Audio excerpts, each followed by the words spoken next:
Hola, hola, and buenos dias, GnGs. My name is Trekkw2ks. It has been a good minute since doing a recording. In case you don't know, this is Weekend Crypto brought to you here on the Gentleman of Crypto YouTube channel, aka Gentleman of Crypto Network, aka Gentleman of Crypto Row. I don't know if that one makes sense, but those of you who've been around for a while, y'all know how it makes sense, right? So here's the basic idea, man. Like, I cover the news as far as Friday to Sunday, wrap it up, and then push something out on Monday for those folks who basically are living life and not really paying attention to the crypto stuff like that on the weekend. As I always say, like, things happen. The question is, like, what are you paying attention to, right? So that's where I want to put that. Before I actually do start jumping into these stories, I didn't run through a lot of stories. I'm trying to kind of get back in the swing of things.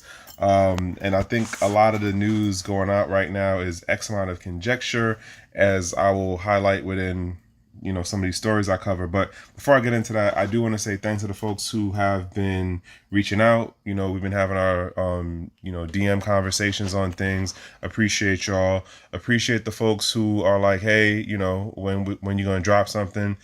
If how my civilian life works, then you know why I was kind of out of it for a minute. But I am back, and then it's the whole thing of getting back into the swing of things. So that's a whole thing onto itself. Nonetheless, how I want to, well, let me step back one.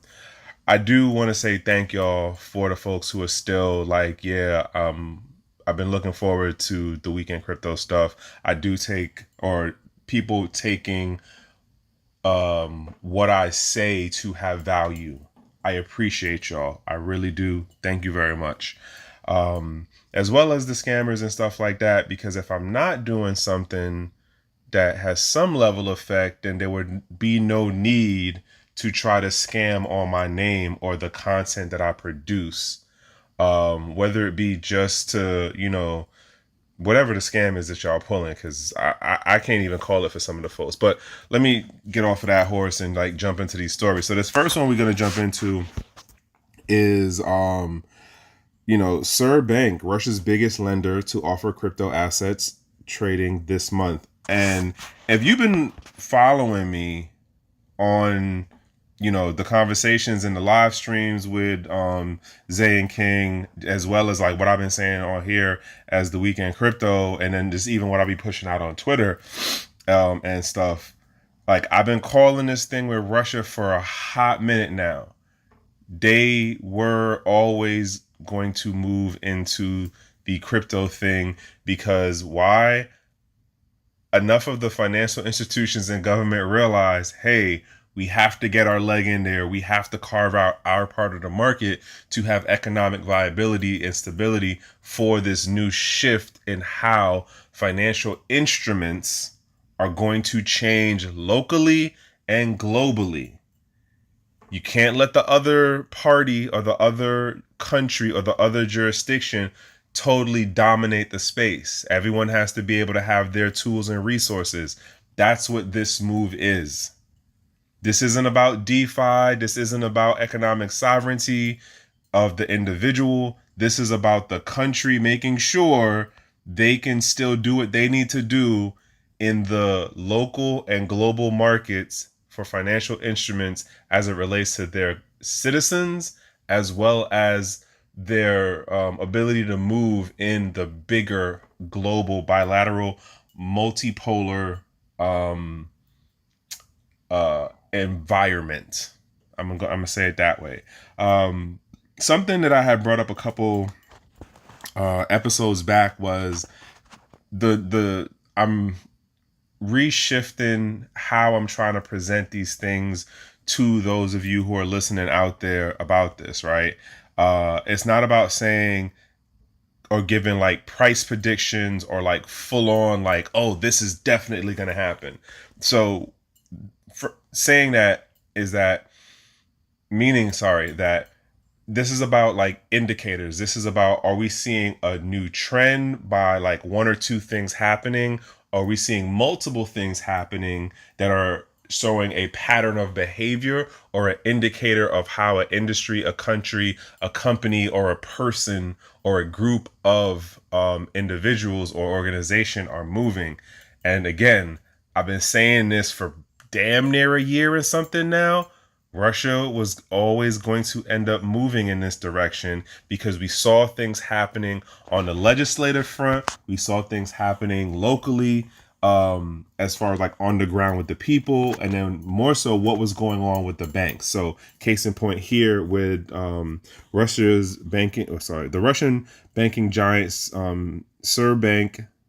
It always messes me up with how this name is used, but anywho, is getting into the crypto trading business. According to the release, the bank will begin providing crypto assets services to its customers this month. So the month of June it is. There's a lot of things financially related happening in this month of June. It's very interesting how I don't know if to say, like, is it real world person coincidence, or is it like on the universal metaphysical level of like, oh yeah, like things are lining up.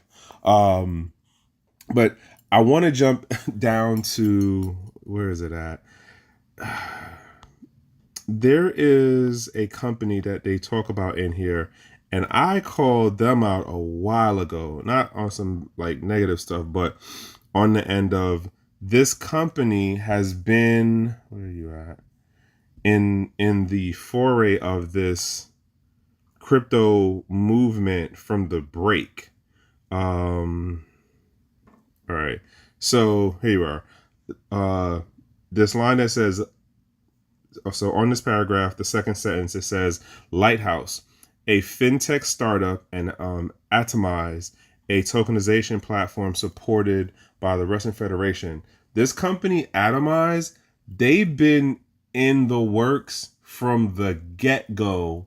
And I forgot what the first thing was that that brought them on my radar, but I've definitely brought this company up, and how they've been working on the actually being the executors of what the government is intending to do within the NFT, within the stable coin, within the whole crypto financial instrument setup. So just, again, you see this name, like, they've been in the mix for a minute. This didn't just happen overnight. This has been over a year in progress. So I'm gonna jump on to this next story, y'all. And so this next one is from the block. I'm just throwing it out there again. Like, the idea of what I'm trying to get y'all to understand and how to see this thing is, like, I'm not trying to make these predictions. I'm just trying to show you the indicators. And when you start cross-referencing the information, like, there's definitely indicators and patterns. And if you've been in this space long enough, or if you've been around the financial side or even the tech side long enough, like, humans is humans, dog. Like, we gonna human, and we're very pattern based people, you know what I'm saying, or a pattern based species. So this next one here, Polygon, what is it? Polygon Lab responds to SEC's claim MATIC as a security. So here's the funny thing about this, to me at least. This is just me. Ooh, dang! I think I'm about to sneeze one. Pardon me if it happens, y'all. So basically, what's going on right now is the SEC is doing the, like, all right, we're just gonna throw shit on the wall and then we're gonna see what sticks. And King said this the other day in a live stream. Like, if the industry really wanted the regulation, if they really wanted the SEC to back the hell up, they would come together, like all of the major companies locally here in the States, as well as the ones overseas who have, users that are here in the States or whatever jurisdiction it is.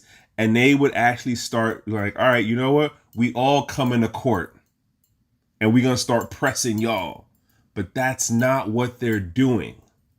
And I said this in one of our group chats, like, me and a couple other folks, CB and a couple other folks. And I said it, I was like, yo, I don't think folks, the newbies definitely ain't ready for what these varying agencies and governments are going to start popping out with to, really hamper down on this crypto space, right? And in some ways, I don't even think the OGs are ready for what some of these agencies and governments are going to do. And so with that, it will be interesting to see how things play out as we get closer to the halvening, right? How many people are going to just totally stop any activity with crypto stuff? How many companies are going to just start, all right, well, here's the list, and, we're going to start sending, or we're going to start putting in back doors,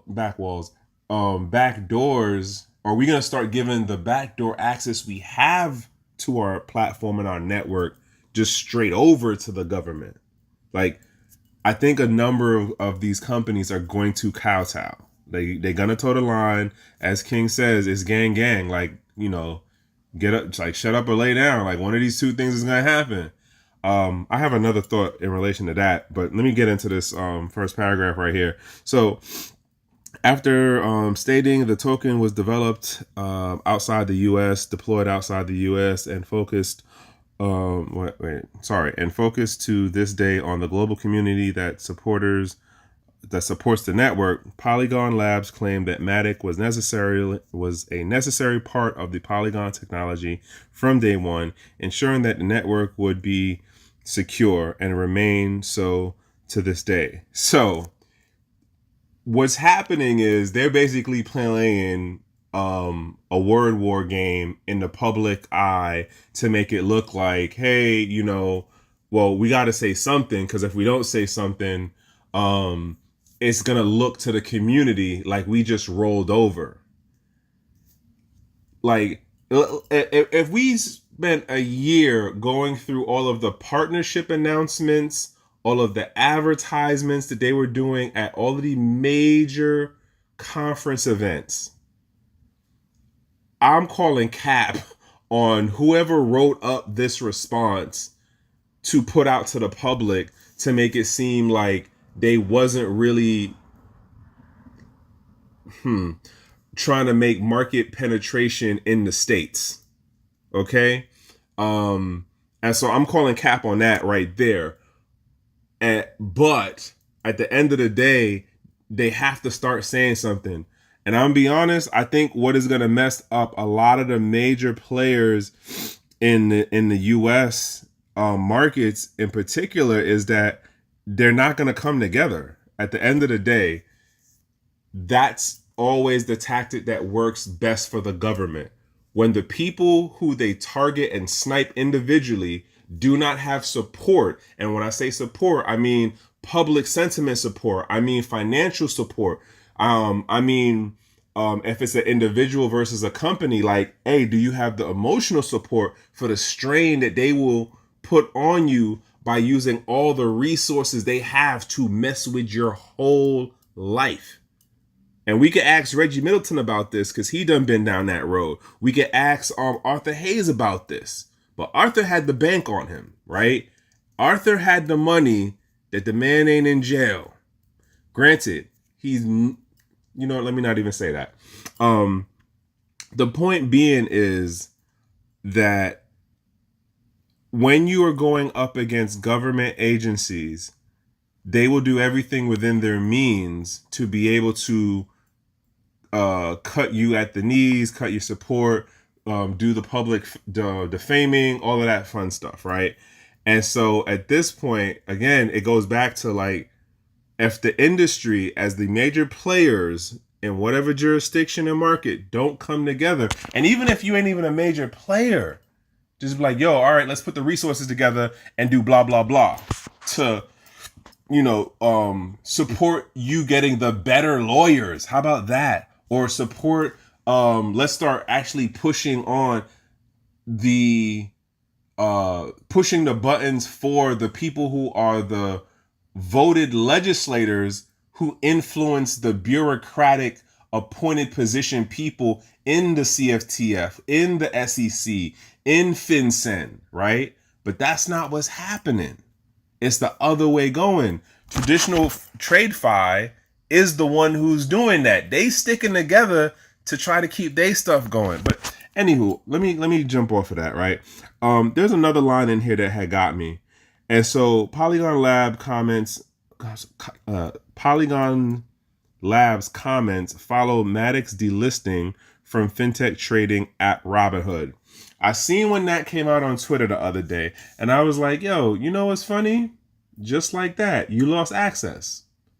All the people who were running around talking about, oh yeah, you could do blah blah blah like crypto on Robinhood, and we was trying to tell y'all from the get-go, don't mess with Robinhood. You saw what happened when it was the Wall Street bet situation. They basically screwed their end user or their users because the users didn't really matter. They were already front running the users to begin with. The point being is that if you tell me anything about DeFi and you throw in Robinhood or you throw in some centralized exchange, like I'm just looking at you going, then I don't think we understand the same meaning of DeFi, right? This is another example of, if you can lose access to it because the company decided to cut off the front end, guess what? It wasn't DeFi and it wasn't yours to begin with. But I don't want to beat that horse. The point being is, this is Polygon having to do some level of public face PR. Is it going to work out for them? In my mind, I think they're going to be also one of the companies to kowtow. But that's just how I look at it.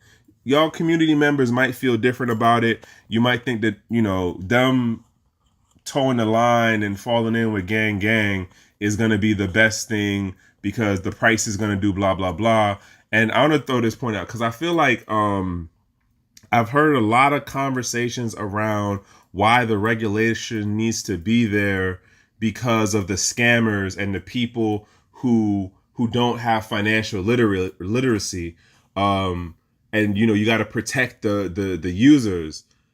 At the end of the day, bro, like when this crypto thing came out the way it came out, or at least for what the initial ideals of it was about economic sovereignty.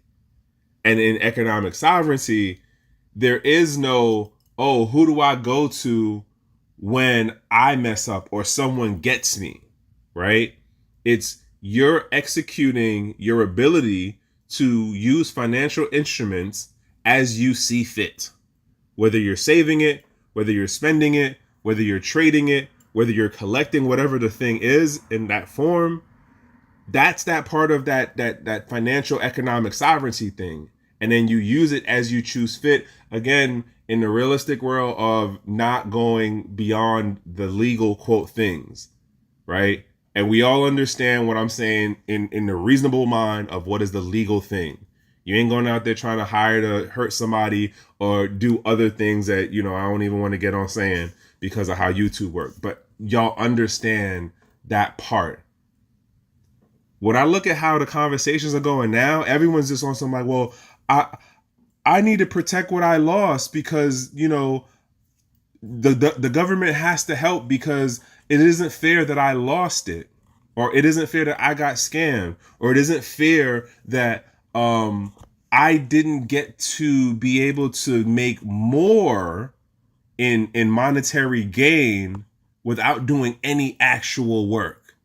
Like, this is how this new age set of folks is complaining, and it's mind blowing to me because that's not what we started out with. This thing was about being able to have some level of economic agency, of some level of economic access or insulation from the manipulation that was going on in the traditional economic and financial markets. But look where we are right now. Anywho, y'all, let me jump on to this next story. So former SEC official tells investors to get out of crypto platforms now. Says regulator Seiji will continue. Okay, I don't know on the name, but honestly, I don't know. How do I say this?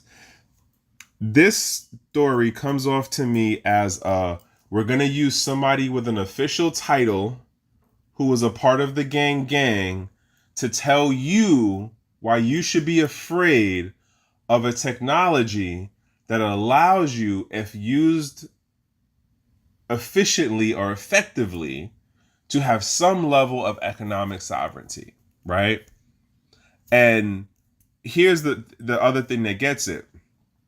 What do you think happens if you have someone from a governing agency tell you you should get out of this type of business, and then the business is using the number of registered users and daily, monthly, and weekly activity to go to its investors as well as to go to others and go, look, like, here's how our user base is. This is the size we have. What do you think happens when you put that out in public and say, oh, you need to get out of that now? And I used to work for them boys, so I know they coming for you.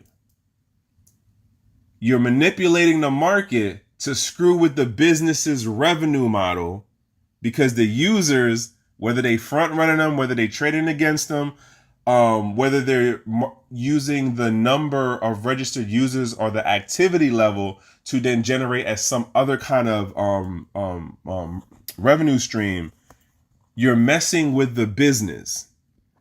How do I say this? I think there's more going on in regards to this article, but then that also could be me overthinking it. But that is a thought I have of them using, and they didn't even actually talk to this dude. They literally took his stuff from something else.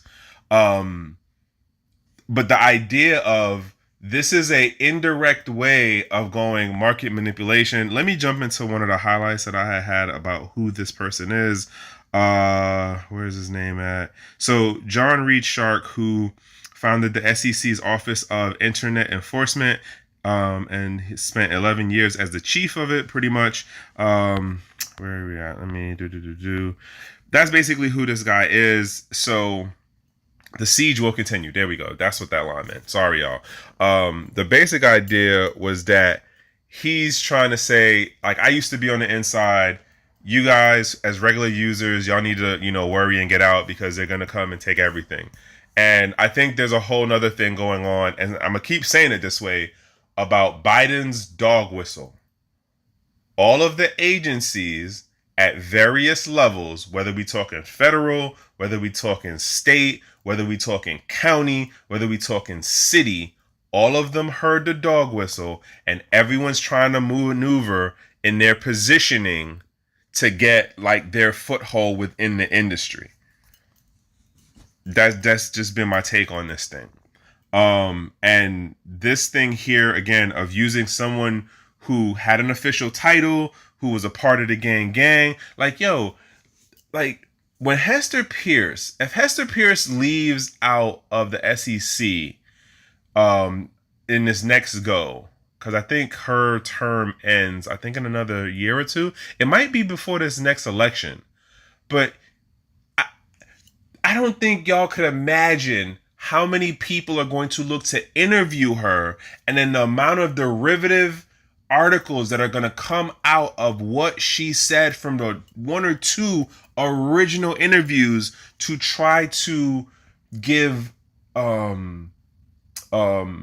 influence into the market sentiment. Okay? Like, and Hester Pierce is, quote, seen as the friendly figure within that gang. She's still a part of gang. Don't forget that. This guy, he's just somebody who happened to do what he did there, but he's not in connection with like the crypto, space. But nonetheless, he's still having commentary. He's still able to say something that has effect. Now, I don't know if we could actually officially know what the numbers look like when articles like this come out. Like, well, is the daily usage number dropping? Is it around the time that this article dropped? Is it that if you, let's say, do an article a week like this, How much would you actually see? Like stuff like this, and I'm going on a tangent. I'm gonna come back real quick. Reminds me of the Edward Bernays philosophy of how when you want to influence something, when you want to influence in marketing a person, you have to approach them from various sectors and aspects of their life and how they receive information or awareness of a topic. The whole entire point of marketing is to move a person's position on a subject. I'm moving you left, I'm moving you right. I'm getting you upset, I'm getting you happy, I'm getting you interested, I'm getting you disinterested. That is the whole point of marketing. The level of the psyops behind it and how Edward Bernays put that joint together. It is, when I tell you, when I became aware of that man and his like philosophies on stuff and what he was doing back in the day, it is mind blowing to me when I look at how things work in today's modern time in marketing. But nonetheless, the point being is that this guy is saying what he's saying. There's another thing that he said that I kind of, I'm not even going to run on that one because I'm kind of running long. Bottom line, y'all, is this is one of those, it's being put out to mess with market sentiment in how I'm looking at it. All right. All right. So now going to this next story, which was it done? Yeah. So Crypto.com suspends U.S. institutional exchanges. So we have the Binance situation that happens first about, the retail level users, and then this happens. The devil's in the details, right? And this article doesn't necessarily cover it, but I still thought it was relevant to bring up that this was happening because when the Binance situation happened, I think like one or two people covered that it wasn't that Binance was just like, yo, hey, we got to close down the US side thing because they're getting kind of stupid in the bureaucratic parties and pools, right? That was a part of it, yes, right? We definitely see that there is a picking and choosing of who to target. But the other thing that was going on was that on the financial regulatory side, there were things being put in place through the financial banking systems to say, hey, if you have a crypto related business that y'all are working with, you need to cut that shit out. That's what happened with Binance. I would allege? No, that's not the word I'm looking for. I will go out on a gander and say that may also be what's influencing this situation here with Crypto.com. So, yeah, it sounds okay that, they're only talking about the institutional users. Let's see how this shit look come July. Let's see how it looks at the end of the month, right? Because we still, we're not at the 15th just yet, but let's see what happens in a couple of days. Let's see what happens at the end of the month. Let's see what happens in July. Are we even going to make it to the end of the summer? I don't know. Here's what I do understand, though. We're seeing indicators that are forming somewhat patterns that there are things being processed on the back end within the banking system that is playing out on the front end as we see it in the crypto space, right? And so with that,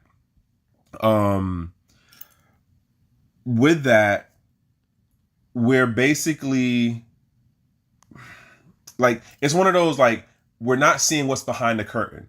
And we're not seeing it in a timely fashion either. Again, it also depends on what are you paying attention to as far as how you're looking at your news sources and what are you cross-referencing? How are you connecting the indirect dots and the direct dots, right? Again, there are legislative things playing out on the back end and we're seeing it on the front end.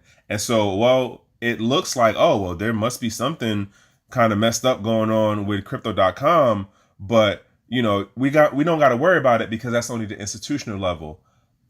But when you look at the bigger picture of what's going on, Signature Bank, the SBV thing that was like X amount of months ago, I forgot the name for the other bank too that got messed up too, but they were the crypto friendly banks. And then now those were the ones that were like everyone knew about in the regular everyday retail level, even part of the community, right? But now we're talking about the names that like, oh well, who does Binance use? Who does Crypto.com use for the institutional side? Who do they use for the retail side? Those things are going to start mattering and coming up more. Granted, they mattered from the beginning, but it's going to start showing more that there is definitely a coordinated effort to mess with the crypto related businesses that are operating here in the US. Funny enough, too, after the Binance thing got announced, I seen a story pop up about how Nigeria is telling Binance that, like, hey, you guys got to stop operating over here. Now, I don't know who talked to who, but if you know anything about how Binance was moving through Africa over the last like 4 years, I mean, they was everywhere. It was not a conference that did not go down in Africa and Binance wasn't there. Okay. As well as like them having an office or some kind of operative or something there. And I don't mean operative in a negative way. I mean like they had some kind of actual on the ground person and team in all of like the major places. So Ghana, South Africa, Nigeria, Lagos, like they were about the place, right? The point being is there's definitely a bigger picture thing going on here. And we're seeing more indicators turn into patterns of it's, at least here in the States, it's definitely a concerted effort to throttle the industry. Point blank. Throttle the industry. And you know what? So if you've been paying attention to things I've been saying, I was saying probably like the beginning of this year or no, before that, about the capital flight control stuff that China was doing. I'm going to start applying that to the US and what it's doing to cut people off from the ability to, let's say, exit the system or be insulated from the financial turmoil that is happening, but it is not in full swing. It's happening. Depending on who you're listening to, some people are already using the word recession. So something is happening, but are people actively, and then when I say people, I mean it more on the everyday regular person. Like, are they actually aware and doing something that works to give them some level of insulation, agency, control over their financial situation? Most people are not. But there are those who are trying to do their, thing to have some level of protection. But the government, in my opinion, again, this is just my thing, is not looking to let you be able to exit the system. So they're cutting your paths of exit, your paths of egress, your paths of being able to insulate yourself. That's at least how I'm looking at it. Again, certain patterns or certain trends looking as patterns to me.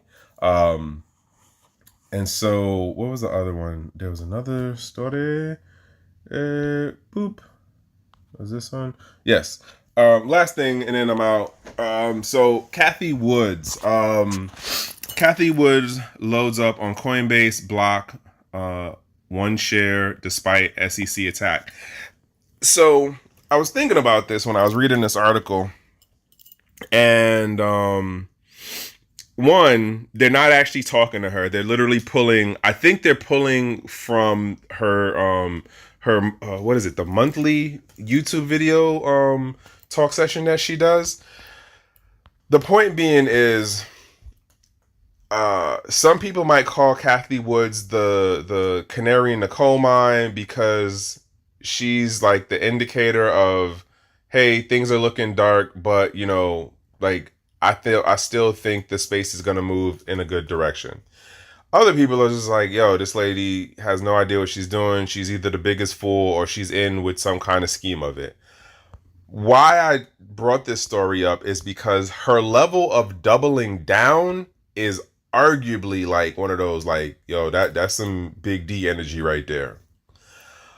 But I say that to say, if you've been around this space long enough, you notice, or at least hopefully you've seen this pattern and trend of where when the markets is like crappy and the news segment is like negative as hell, they start throwing out numbers and they start throwing out people that are considered to be part of the smart money club. And it's like, oh, no, no, no. Like, you can't totally count out crypto. You can't totally count out Coinbase. Why not? Because Cathie Woods just doubled down on how much more Coinbase stock she got. Oh, word? Well, she's considered smart money. So, shit, then Coinbase must be good. I heard a theory today that I'm going to throw out there. If you think I'm bullshitting, if you think anything I said is like far-fetched, if I'm capping, comments is always open. Just remember, we don't delete. We do keep receipts, though. And so this theory I heard today came out of Raul Paul's mouth. Not Ron Paul, Raul. Raul Paul, the British dude who's down in the Cayman Islands. I forgot the name of Raw's platform, but he was talking with another guy. And he said something along the lines of, he has a suspicion that the governments are going to start working on picking their who are they going to back in regards to the centralized exchanges. And he made a hypothesis or a theory that China is going with Binance and the US is going to end up going with Coinbase. And I thought about that and I was like, oh, yeah, you know, there's a number of variables in it. It could be way the hell wrong, or it could be like totally spot on, but the way it plays out, we just don't know. Now, again, like I said about what they do with the whole, they start throwing out numbers when things are looking kind of down in the market. If you look at these 3 paragraphs right here, the first 2, they doing nothing but throwing numbers at you right here. 40 million in crypto stocks. And then they start talking about 19 million shares in Block Inc. and what she did with Coinbase. Now, Cathie Woods is in a whole different level and echelon from me and where most of the warriors in this community are, right? So she's in a whole nother set of conversations with people that I will more than likely never meet in life or even know who the hell they are. And with that comes certain levels of conversation on information. Because of how much, I mean, I don't pay attention to everything that comes out of her camp, but she's been on my radar for a while. Okay? And I will say that considering what her track record is looking like, I am starting to wonder about what Raul Paul said in relation to the US starting to pick a favor in regards to the exchange. And would it end up being Coinbase? I don't know. I might be totally miscorrelating these things all together and cross-referencing them all together. But what I do know is Cathie Woods has been showing some real big D energy and how she's been spending money and doubling down in the crypto space. What I do understand is the US government, like other governments and jurisdictions, is doing its part to make sure what is going to be the mainstream part of this new tier or segment of financial instruments, they have some level of control / influence into it. And Coinbase sits in a very unique position within the American market. And I really should say within the US market specifically. Time will tell how this plays out, if I was way wrong or way right or somewhere near it. Again, it's just one of those, I try to pay attention to the smarter people in the room than me who like really do focus in on certain financial, political, or geopolitical things. And this is just something that kind of stuck in my head when I heard it initially today. Again, I'm not trying to make price predictions. I'm not trying to make 100% future predictions. It's just one of those, let's highlight some of these events and see, are they indicators of something new shifting? Or are they indicators of like, all right, this is a set pattern. Like, this is the MO. This is the playbook. This is what they doing. We collect enough of these things together, or we take note to when certain things happen that nobody's talking about, and we can have a better level of awareness and preparedness. I'm not trying to tell you what to do, though, because I'm not your financial advisor. I'm not a lawyer. I'm not a CPA. I'm just some guy on the internet whose voice you happen to be hearing today. Okay? I'm going to close it out on that and just say thank y'all for coming all the way to the end of this. I do appreciate. Next thing to note is that, yeah, we're going to be back in full swing. As these weeks go. This thing's come out on Monday. Hoping everybody has a productive over busy day. Got still the other stuff going on with Metaverse the other side, which is us geeking out about Metaverse related stuff. Case in point, this week, me and 3D is going to be talking about the disappearing internet and how we think metaverses are going to go through the same thing. That's us on Twitter Spaces, 8 p.m. on Thursdays. That's the East Coast time. If you want to get in on the convo, come join us on the Builder Dial account. Link for all of this stuff is going to be in the description. And yeah, then the restream for stuff goes out on Saturdays, but we do the live recorded stuff on the Thursday nights, 8 p.m. on the Builder Dial Twitter Spaces. So other than that, y'all, again, thank y'all for tuning in. I appreciate. And yeah, hopefully I catch y'all in the live. And as I say, have a productive over a busy day. If it can't be productive, at least be in a safe space, in a good place with good company, right? That's the best thing I could wish to you from human to human. All right, y'all. 1.